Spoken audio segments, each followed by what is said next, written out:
Some time back, I did a video on doing chicken on the Weber Kettle, just basic, not using any accessories, things like that. And recently in a comment, someone asked, hey, could you do the same thing with ribs?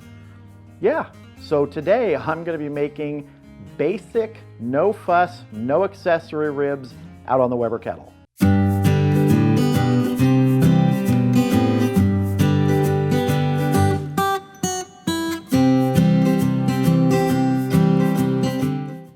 So what I'm working with today is a rack of St. Louis ribs. I've gone ahead and already removed the membrane on the back. I'll put a link to a video I have on removing the membrane, so if you want to check that out you can, but that's very basic. And I'm also going to be using a pre-made rub today, Carolina Pit Powder from Stephen Reichland's Project Smoke. Now, I'm using a pre-made rub because I expect in sort of a basic rib thing, most people are just going to use a rub they have lying around.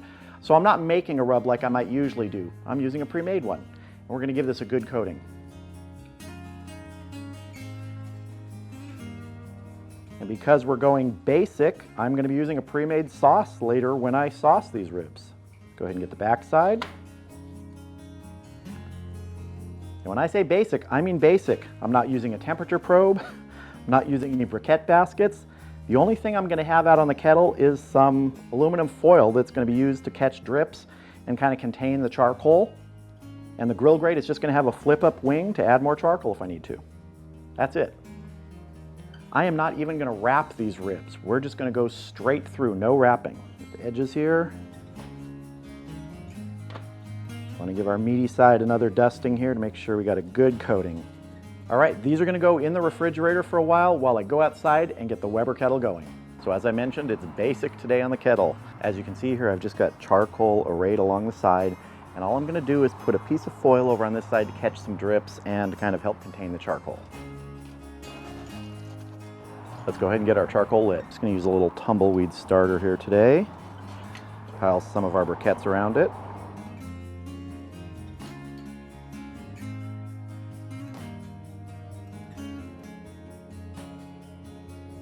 So since I'm going basic here and I said no remote thermometers, all I'm going to be using is the lid thermometer, which is opposite of the vents. Now normally you would have the vents over the food.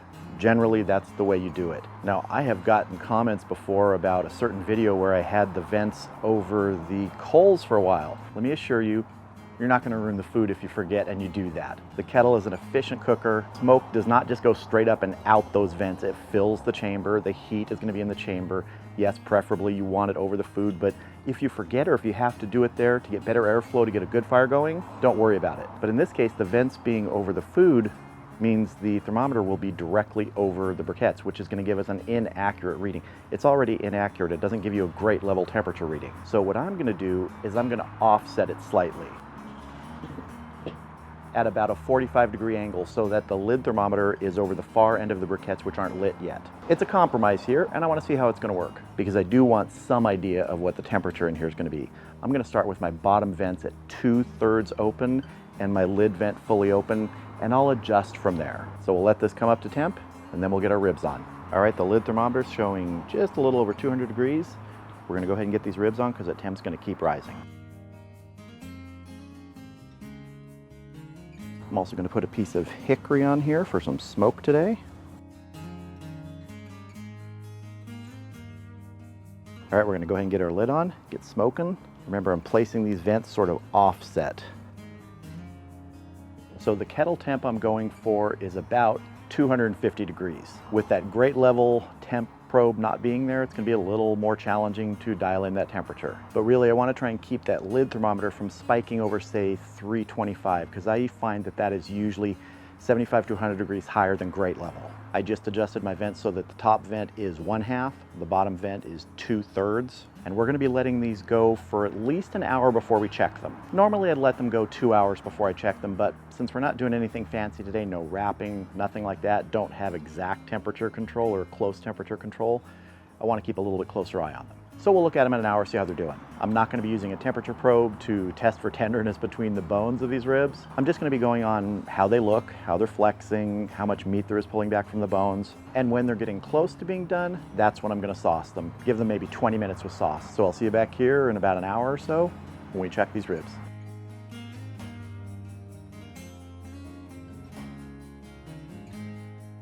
Okay, we've been going just about an hour, and as we can see, the temperature is tickling that 325 mark, so I'll probably be adjusting my upper vent down just a little bit. But so far, we're holding pretty good. But let's take a quick look at these ribs. Normally, we just leave the lid on and let them keep going, but this is a video. Gotta see how we're doing. Looking good there. Even though I know we're not gonna be anywhere near done, I just wanna see what kind of flex we've got. You know, moderate amount of flex. And hopefully you can see here, there is getting to be some beginnings of pullback on the meat from the bone. So let's go ahead and get our lid on and keep smoking.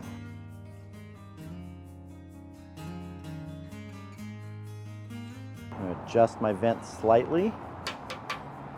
So now we're about a third open. We'll check these ribs again in about an hour. Okay, we've been going a total of 2 hours now. Our lid thermometer is showing right around 300 degrees, which probably translates to 225 to 250, which I'm good with. Let's go ahead and check these ribs. Those are looking pretty good. Let's do another little flex check here and see how we're doing. Yeah, we're getting some good flex here now. So what I'm gonna actually do is I'm gonna turn these around, because remember, there's one side which is more exposed to coals. There's no sort of slow-ins here to diffuse that direct heat from the coals. So I'm gonna turn these around. I'm gonna slide it back from the coals. And these ribs are looking a little dry right now, and I don't wanna sauce them quite yet. I wanna give them another maybe 45 minutes. So what I wanna do here is I'm just gonna spray these with a little bit of water.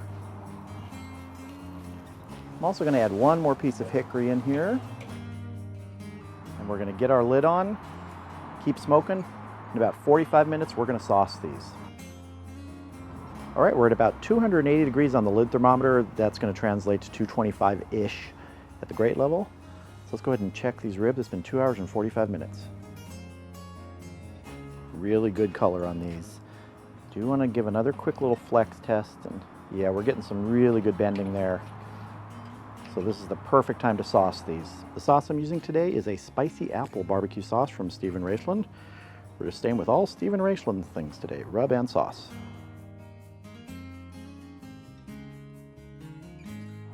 And I'm only saucing the meat side today. I'm not gonna worry about the bone side.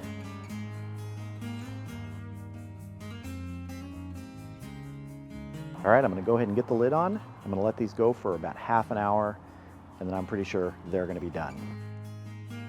All right, we've been going 30 minutes with sauce. Let's check our ribs. Those are looking beautiful, great color on them. I'm gonna give one final little tenderness check here. Since we're not doing any probing, I just wanna do the flex. Yeah, that's feeling good. I think that's almost ready to break. All right, we're gonna get these off, get them inside, let them rest for maybe 10 or 15 minutes, and then we're gonna have a taste. All right, our St. Louis cut ribs are done. Beautiful color on them. Anyone notice a different color shirt here? What have I said before? My superpower is staining shirts, especially t-shirts.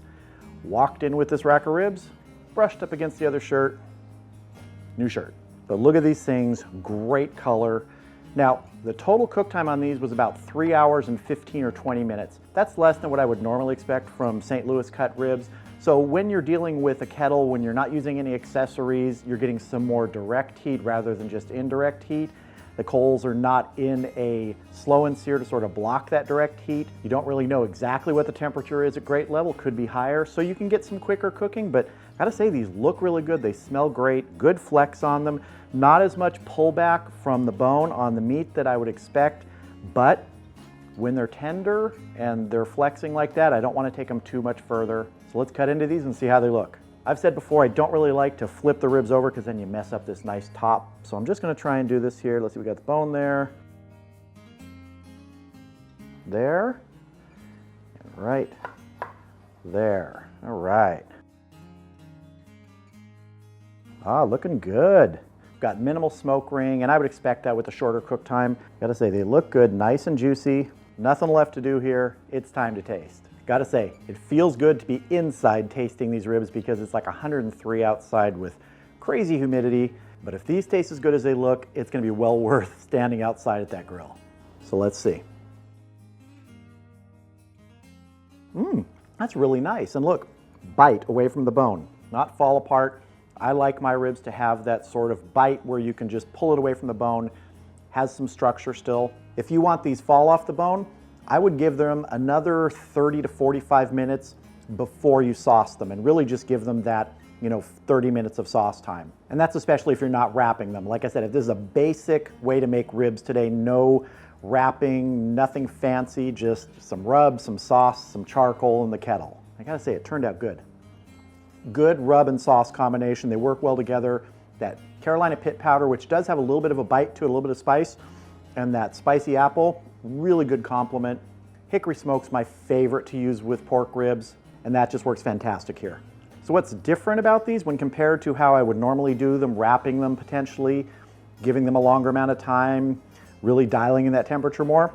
I would say they're slightly less tender and a little less juicy, but they are really good ribs. No one's gonna turn down these ribs if you make these for people and serve them. They're really good, great flavor, and they are tender and they are juicy. It's just that extra level you get in those other two factors when you use a little bit different method. But going basic, you get some awesome ribs. So if you don't have a slow and sear or briquette baskets or a vortex or any other accessories, no temperature probe, anything like that, you can still make great ribs out on the kettle using simple procedures. The other stuff might make it a little easier, but you can turn out fantastic ribs by going back to basics. I could eat these all day long.